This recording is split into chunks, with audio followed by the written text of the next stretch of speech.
menyanyikan lagu Kubuka Alkitab. Kubuka Alkitab, lalu kubaca.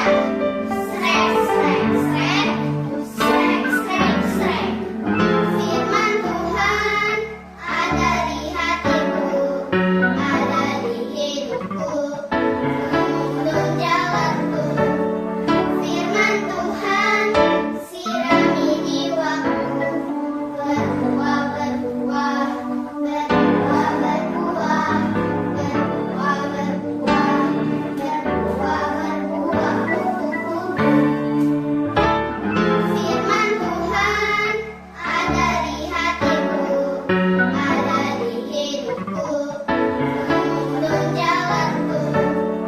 Firman Tuhan sirami jiwaku, berbuah, berbuah, berbuah, berbuah, berbuah, berbuah, berbuah, berbuah untukku. Kita akan mendengarkan firman Tuhan sebelum menyanyikan God is so good. God is so good. God is so good. God is so good. It's so good to me. Allah itu baik. Allah itu baik. Allah itu baik. Dia baik buat saya. Allah itu baik. Allah itu baik. Allah itu baik. Dia baik buat saya. Dia baik buat saya.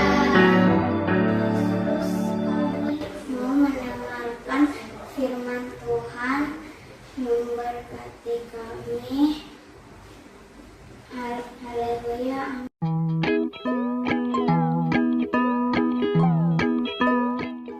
Halo adik-adik semuanya. Hari ini kita berjumpa lagi dalam kebaktian sekolah minggu GTI Meruya. Hari ini kakak akan bercerita tentang satu topik yang berjudul murid-murid membutuhkan pengampunan. Sebelum kakak memulai cerita, kakak akan bertanya dahulu. Kakak mau bertanya, apakah tujuan Tuhan menciptakan manusia? Salah satu tujuan Tuhan menciptakan manusia adalah Tuhan menginginkan manusia menjadi sahabatnya. Kita melihat bagaimana Tuhan begitu akrab dengan Adam dan Hawa, manusia ciptaannya di Taman Eden. Kemudian juga kita lihat di dalam kitab Kejadian bahwa Tuhan menugaskan Adam dan Hawa untuk mengelola Taman Eden. Itulah salah satu tujuan Tuhan menciptakan manusia. Tuhan inginkan manusia menjadi sahabat dan menjadi partnernya Tuhan dalam mengelola ciptaan-ciptaan Tuhan lainnya. Pada waktu pertama kali manusia diciptakan, manusia diberi kesempatan atau diberi tugas oleh Tuhan untuk memberi nama kepada makhluk-makhluk ciptaan Tuhan dan untuk mengawasi dan menjaga Taman Eden. Akan tetapi kita tahu bahwa manusia sejak mula-mula sudah seringkali gagal menjalankan tugas yang diberikan Tuhan kepada manusia. Kita lihat Adam dan Hawa sudah melanggar perintah Tuhan dan mengecewakan Tuhan yang telah menciptakannya. Tetapi Tuhan adalah Tuhan yang sangat mengasihi dan sangat sayang kepada manusia, sehingga Adam dan Hawa, kita tahu Tuhan memberikan pengampunan. Tuhan menjanjikan juru selamat yang akan menyelamatkan Adam dan Hawa dan keturunannya dari hukuman yang kekal. Hari ini kakak akan menceritakan satu lagi kegagalan manusia dalam memenuhi harapan daripada Tuhan. Kisah kali ini adalah tentang murid-murid Tuhan Yesus di Taman Getsemani. Kisah yang akan kakak ceritakan ulang ini ada di dalam kitab Matius pasal 26 ayat ke-30, kemudian dilanjutkan dengan ayat ke-36 sampai 46. Dikisahkan di dalam Matius 26, pada malam itu Yesus dan ke-12 muridnya baru saja menyelesaikan makan malam, suatu makan malam yang sangat terkenal.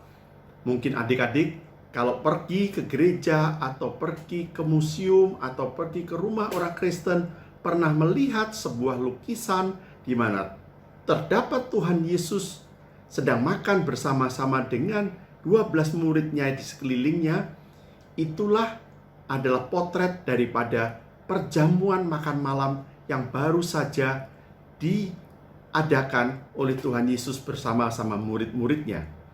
Perjamuan ini adalah perjamuan makan Paskah. Adik-adik, kita ingat semua bahwa Paskah zaman dahulu adalah perayaan tentang dibebaskannya bangsa Israel dari penjajahan di Mesir yang ditandai dengan penyembelihan anak domba.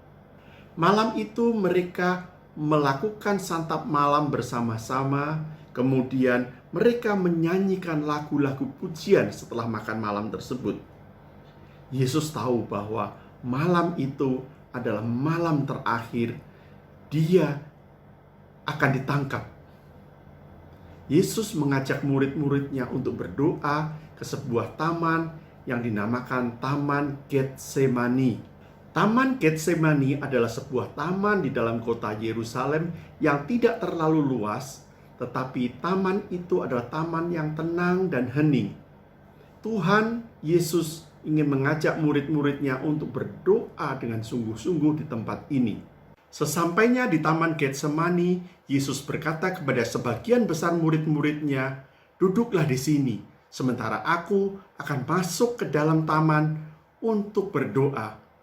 Pada saat itu Yesus mengajak Petrus, Yohanes, dan Yakobus untuk bersama-sama dia berdoa. Pada saat itu Yesus merasakan kesedihan yang luar biasa. Bahkan dia mengatakan di dalam Alkitab bahwa rasanya seperti mau mati. Dan pada saat-saat menyedihkan seperti itulah dia mengharapkan sahabat-sahabat terdekatnya akan bersama-sama dengan dia mendukung di dalam doa. Dalam keadaan sangat sedih seperti itu, Yesus kemudian mulai berlutut dan berdoa, "Ya Bapakku, sekiranya mungkin biarlah cawan ini berlalu daripadaku." Tetapi Yesus berdoa juga bahwa biar kiranya kehendak Allah Bapa yang jadi, bukan kehendakku. Yesus berdoa dan berdoa dengan sungguh-sungguh, ditemani oleh ketiga muridnya. Tetapi suasana pada malam hari itu begitu sejuk, begitu dingin. Dan murid-murid yang menemani Tuhan Yesus mulai mengantuk dan tertidur. Ketika Yesus datang menghampiri murid-muridnya, dia menjumpai murid-muridnya sedang tertidur. Dia membangunkan Petrus, "Petrus, tidakkah kamu sanggup menemani aku berdoa 1 jam saja?" Apa Tuhan? "Oh ya, maaf, saya ketiduran." Tuhan Yesus berkata, "Berjaga-jagalah dan berdoalah, supaya kamu jangan jatuh di dalam pencobaan. Roh memang penurut, tetapi daging ini lemah." Lalu setelah itu, Yesus kembali berlutut di taman dan melanjutkan doanya. "Ya Bapa, apabila cawan ini tidak bisa berlalu kecuali aku meminumnya, biarlah itu terjadi sesuai dengan kehendak-Mu." Yesus berdoa dan berdoa lagi dengan sungguh-sungguh. Dan ketika dia selesai berdoa, dia kembali melihat murid-muridnya sedang tertidur.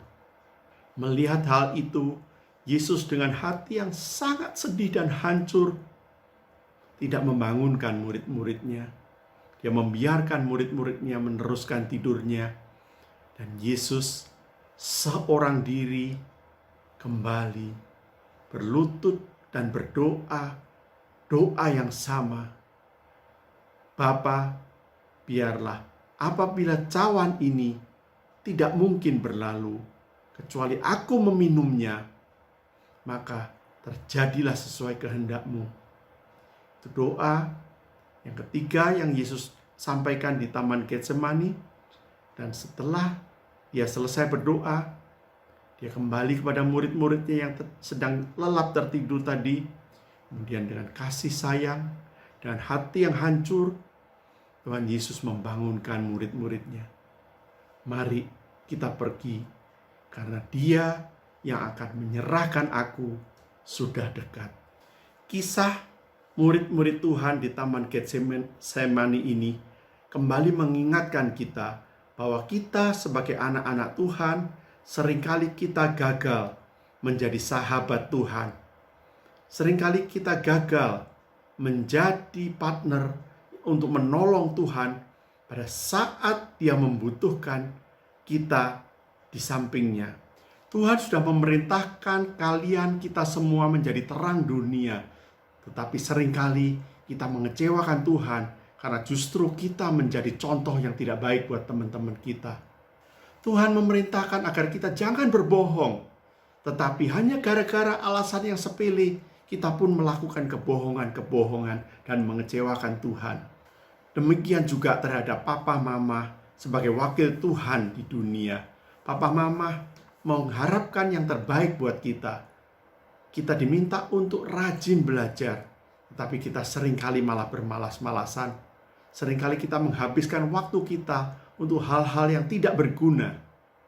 Ketika papa mama kita mungkin dalam keadaan yang sangat bersedih, mungkin karena beban pekerjaannya, atau karena mungkin mereka sedang tidak sehat.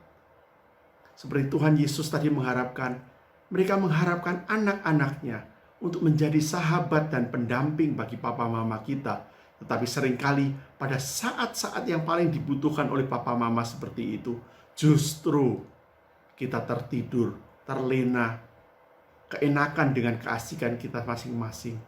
Apabila kita masih mempunyai kelemahan-kelemahan seperti itu, pada kesempatan ini kakak punya satu ayat mas yang akan kakak sampaikan kepada kalian, yaitu di dalam Mazmur pasal 25 ayat 18b. Kitab Mazmur mengatakan, ampunilah segala dosaku. Jadi kalau kita punya kelemahan-kelemahan seperti itu, kita mau bertobat, kita mau perbaiki diri kita menjadi lebih dengar-dengaran kepada papa mama kita, kepada perintah-perintah Tuhan, dan kita minta ampun. Karena Tuhan adalah Tuhan yang sangat mengasihi kita. Kita tadi lihat di dalam kisah di Taman Getsemani, walaupun murid-muridnya tidak bisa diharapkan, walaupun murid-muridnya mengecewakan, tetapi Tuhan adalah Tuhan yang penuh dengan kasih sayang. Dia mengampuni murid-muridnya. Demikian adik-adik cerita sekolah minggu hari ini. Mari kita bersama-sama berdoa. Tuhan Yesus, terima kasih Engkau adalah Allah dan Tuhan yang sangat mengasihi kami. Tuhan, kami mohon ampun atas dosa-dosa kami, atas kelemahan-kelemahan kami. Kami berdoa kiranya Tuhan memberikan kepada kami kekuatan untuk kami menjadi anak-anak-Mu yang lebih baik lagi. Terima kasih Tuhan, di dalam nama Tuhan Yesus Kristus kami sudah berdoa. Amin.